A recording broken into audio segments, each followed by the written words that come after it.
एक बार की बात है, एक जवान बौद्ध भिक्षु अपने मन में उठने वाले नकारात्मक विचारों से बहुत परेशान था। न चाहते हुए भी उसके मन में तरह तरह के गलत विचार आते रहते। उसका स्वभाव भी काफी चिड़चिड़ा हो गया था। वह बात बात पर गुस्सा हो जाता, दूसरों के प्रति जलन और नफरत की भावना रखता, लोगों की बुराई कर था और अपने मन में तरह तरह की नकारात्मक कल्पनाएं करता। वह अपनी इन सब बुरी आदतों से बहुत परेशान हो चुका था। उसने बहुत से तरीके आजमाए, बहुत प्रयास किया अपने अंदर के इन बुरे विचारों को खत्म करने का, लेकिन कोई भी तरीका काम नहीं कर रहा था।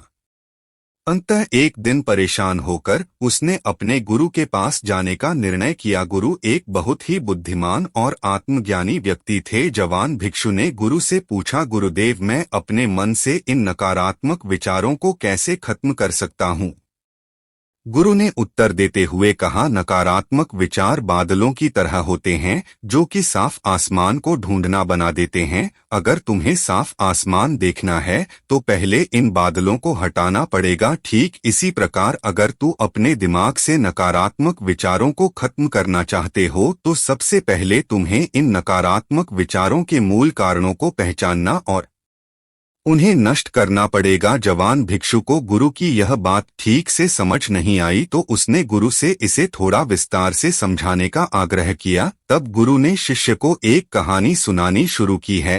एक बार एक व्यक्ति जंगल से गुजर रहा था, तभी उसे रास्ते पर एक सांप दिखाई पड़ा। सबको देखते ही कोई व्यक्ति डर गया और वहां से भाग लगा। जैसे ही वह दौड़ा, उसका पैर एक पत्थर से टकरा गया और वह वहीं गिर पड़ा। उसने खुद को बुरी तरह घायल कर लिया था। जब वह उठा और पीछे मुड़कर देखा तो पाया कि वह कोई शक नहीं बल्कि सिर्फ के आकार की एक लकड़ी थी जो के रास्ते पर पड़ी हुई थी। यह देखकर उस व्यक्ति को महसूस हुआ कि उसे नुकसान पहुंचा आने का कारण वह सिर्फ नहीं बल्कि उसके खुद के अंदर बैठा डर और नकारात्मक विचार है जिसने उसे घायल कर दिया। कहानी खत्म करते हुए गुरु ने उस जवान भिक्षु से कहा, मन के नकारात्मक विचार इस कहानी के सिर्फ की भांति हैं, जो तुम्हारी परेशानी का मूल कारण नहीं है बल्कि तुम्हारी समस्या का मूल कारण तुम्हारे अंदर बैठा डर, इन भावनाएं और अतीत के बुरे अनुभव है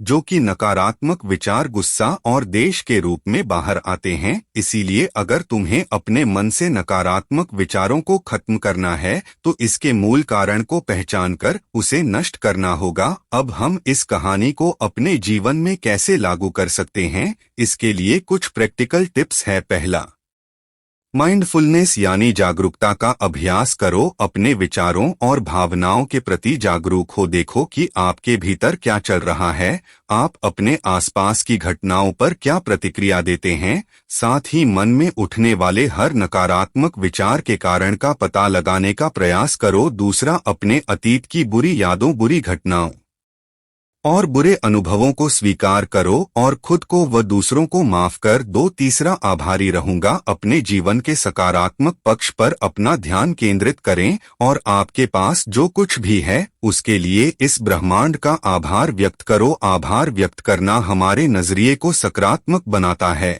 और हमारे अंदर से नकारात्मक भावनाओं को खत्म करता है।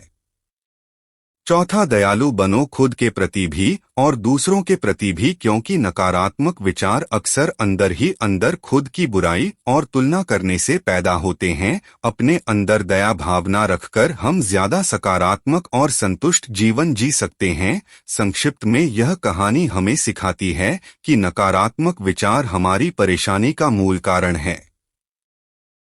असल समस्या तो हमारे भीतर गहराई में छुपी हुई है। इन विचारों के मूल कारणों को पहचानकर हम इन विचारों को अपने दिमाग से निकालना शुरू कर सकते हैं और एक ज्यादा खुशहाल और शांति से भरा जीवन जी सकते हैं। याद रहे, कहानी की सैफ की भांति हमारे ज्यादातर नकारात्मक विचार भी सिर्फ भ्रम मात्र हैं जिन्हें हम अपने मन में पैदा करते रहते हैं।